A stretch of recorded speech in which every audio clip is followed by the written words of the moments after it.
En este episodio platicaremos sobre 7 puntos relacionados al aspecto financiero de Jesús con el objetivo de concluir si Jesús fue pobre o rico. Hello, Master Galvez te saluda. En los últimos 2 episodios he platicado sobre el dominio que Satanás tiene sobre la tierra. Comenté que el diablo no puede impedir las bendiciones que Dios tiene para tu vida, pero sí puede entrar en tu mente para que no hagas lo que debes hacer y hagas lo que no debes hacer para acceder a esas bendiciones. Hablé sobre 3 estrategias que utiliza el diablo para mantenerte con problemas financieros. La primera es que el diablo tergiversa las palabras de Dios. La segunda estrategia es que el diablo te hace pensar que el dinero es malo. Y la tercera estrategia es sobre la que voy a hablar el día de hoy, y esa es que el diablo ha caracterizado a Jesús como una persona pobre. El diablo sabe que como cristianos nuestra referencia es Jesús. Nuestra meta es acercarnos a la figura de Jesús como ser humano y como hijo de Dios. Y si en nuestra mente tenemos un concepto de que Jesús era pobre, entonces nuestra referencia es la pobreza. Tu actualidad es el resultado de lo que está en tu mente, incluyendo lo que tú no te das cuenta que está dentro de ella. Esto es muy importante porque como cristianos muchas veces sentimos un conflicto interno cuando decimos soy un cristiano o cristiana y quiero hacer mucho dinero. Quizá también has sentido algún conflicto interno cuando la persona en el estrado de la iglesia comienza a referirse al tema del diezmo y las ofrendas. Estos conflictos internos son una manifestación de la discrepancia que existe entre nuestra conciencia y nuestro subconsciente. Y espero que con este video eliminemos esa discrepancia o por lo menos la traigamos a conciencia. Espero que entiendas que como cristianos nuestra referencia es la abundancia y no la carencia de recursos. Quiero que comprendas que Jesús no era pobre, porque si tú tienes un concepto de que Jesús era pobre, entonces vas a tener un camino muy difícil hacia la libertad financiera. Y si ya tienes libertad financiera, de cierta forma, entonces me imagino que sientes ese bichito de incomodidad que no te deja en paz y que de cierta forma te tiene estancado.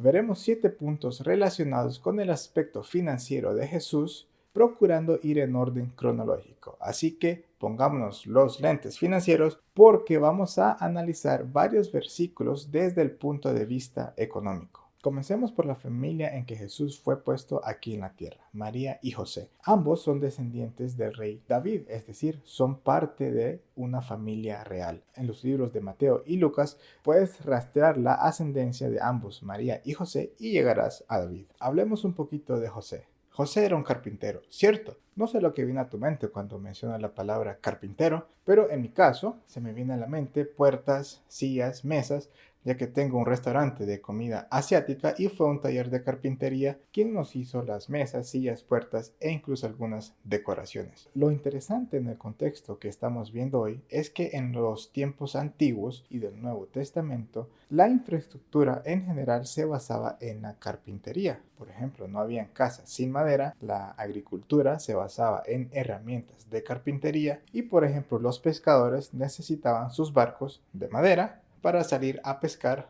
y realizar sus actividades. Es decir, la carpintería era una de las profesiones más demandadas en los tiempos de Jesús y José era un experto en esa industria. ¿Por qué digo que José era un experto? Leamos lo que dice Mateo capítulo 13 versículos 53 al 55. Cuando Jesús terminó de enseñar por medio de esas historias, se fue de ahí para su pueblo. Allí comenzó a enseñarles en la sinagoga. La gente estaba sorprendida y decía, ¿de dónde sacó este hombre la sabiduría y el poder para hacer milagros? ¿No es este el hijo del carpintero? Es interesante que la gente se refirió a José como el carpintero.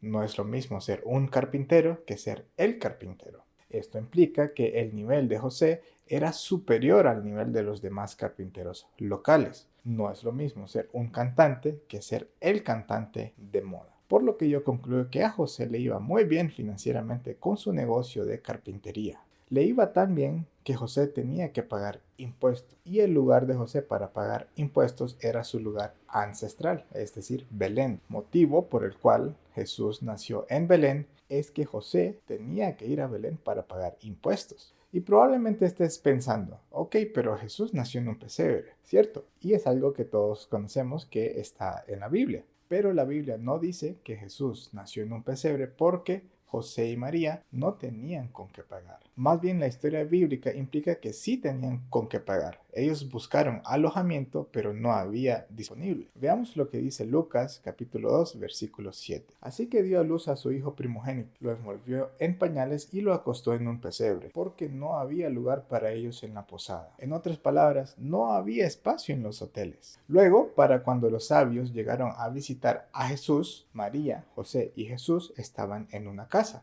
No en su casa, sino en una casa, lo que implica que era un lugar rentado temporalmente, ya que si desde antes del nacimiento María y José buscaron un alojamiento, eso quiere decir también que desde que llegaron a Belén no tenían un lugar para hospedarse. Vamos ahora al punto número 2. Leamos Mateo capítulo 2 versículos del 10 al 11. Cuando los sabios vieron la estrella, se alegraron mucho. Luego entraron en la casa y vieron al niño con María, su madre, y arrodillándose le rindieron homenaje. Abrieron sus cofres y le ofrecieron oro, incienso y mirra. Oro, incienso y mirra.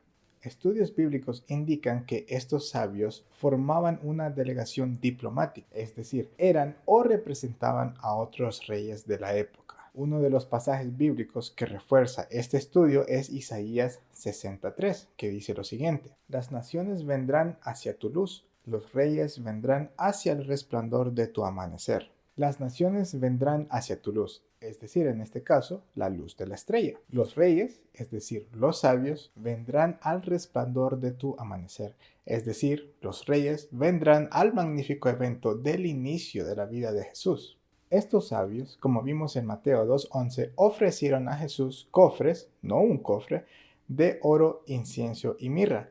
Según la historia, en estos tiempos, el homenaje de un rey a otro no era cuestión de un cofre, sino era una caravana de regalos. Es decir, en este caso era una caravana con incienso, oro y mirra.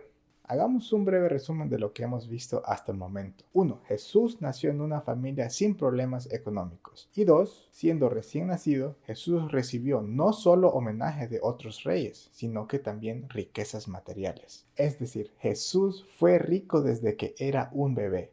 Y eso se comprueba más adelante en la vida de Jesús. Seguimos. De acuerdo con el Evangelio de Juan, el primer milagro de Jesús fue convertir agua en vino. Antes de ese milagro, nadie sabía que Jesús podía hacer milagros, ya que no había hecho milagro alguno. Ese primer milagro ocurrió en una boda. Cuando se acabó el vino en esa boda, la gente le fue a notificar a María. Me pregunto yo, ¿por qué le notificaron a María? Mi conclusión es que fue porque era evidente que la familia de Jesús tenía los recursos económicos para comprar más vino, porque definitivamente nadie en ese momento estaba esperando un milagro. María básicamente les responde: ¿y por qué me dicen a mí? Díganle a Jesús. María no dijo eso esperando un milagro de Jesús, porque ni María sabía lo que Jesús podía hacer. Pero, obviamente, María sabía a detalle sobre las finanzas de Jesús. Siguiente punto. Vamos al número 4, por cierto. Jesús reclutó a 12 colaboradores, sus discípulos. Sabemos que varios de ellos eran pescadores, es decir, eran empresarios. Y Mateo, por ejemplo, era un recaudador de impuestos. Seguramente era una persona muy educada y con un alto nivel económico. Alguien pobre no puede tener el poder de convencimiento que tuvo Jesús para reclutar a sus discípulos. Por ejemplo, si viene un indigente y te dice: deja tu trabajo, deja tu empresa y sígueme, seguramente lo que vas a hacer es salir corriendo de ese lugar. Pero si por ejemplo viene Oprah Winfrey o Elon Musk y te dice lo mismo, quiero ver si no vas a salir detrás de ella o él. Los 12 discípulos supieron que al seguir a Jesús, ellos y sus familias no tendrían problemas económicos. Es más, uno de sus discípulos, Judas, que por cierto este es el quinto punto, fue asignado por Jesús como tesorero. Obviamente tú no ocupas un tesorero si no tienes un tesoro. Continuemos al sexto punto de esta sesión. Vámonos al día de la crucifixión de Jesús. Leamos Juan capítulo 19 versículos 23 y 24. Cuando los soldados crucificaron a Jesús, tomaron sus vestidos e hicieron 4 partes, una para cada soldado. Tomaron también su túnica, la cual era sin costura, de un solo tejido de arriba a abajo. Entonces dijeron entre sí, no la partamos, sino echemos suerte sobre ella a ver de quién será. Me pregunto yo, ¿por qué Dios, a través de la Biblia, nos da el detalle de qué tipo de túnica utilizaba Jesús? ¿Acaso suena como que la ropa de Jesús era ropa común? Aún roto, su vestido tenía mucho valor porque se repartieron las partes y su túnica, por ejemplo, era tan fina que los soldados ni siquiera quisieron romperla. El tipo de túnica que utilizaba Jesús era una túnica sin costura, es decir, de las que normalmente solo eran utilizadas por la realeza. Eran prendas que en esos tiempos tomaban hasta 5 años en confeccionarse. El séptimo punto de este video lo encontramos en 2 de Corintios capítulo 8 versículo 9. Porque ya saben ustedes que nuestro Señor Jesucristo, en su bondad, siendo rico, se hizo pobre por causa de ustedes, para que por su pobreza ustedes se hicieran ricos. Alguna gente quiere sobreespiritualizar este pasaje de la Biblia, pero si nos vamos al contexto de la misma Biblia, este capítulo de la Biblia es un contexto eminentemente financiero, en el que Pablo está recaudando fondos para seguir con la obra de Jesús aquí en la tierra. Jesús se hizo pobre al morir en la cruz como un pobre crucificado entre dos ladrones para que nosotros tengamos la oportunidad de ser ricos. Quiero que pongas a prueba tu imaginación. Imagínate a Jesús antes de la crucifixión, vestido con las ropas más finas que te puedas imaginar. Porque si tú te lo imaginas con ropa que reflejan limitaciones financieras, puede que tu futuro refleje lo mismo. Si te gustó este video, compártelo, suscríbete a este canal y dale a la campanita para que estés al tanto de los videos más nuevos.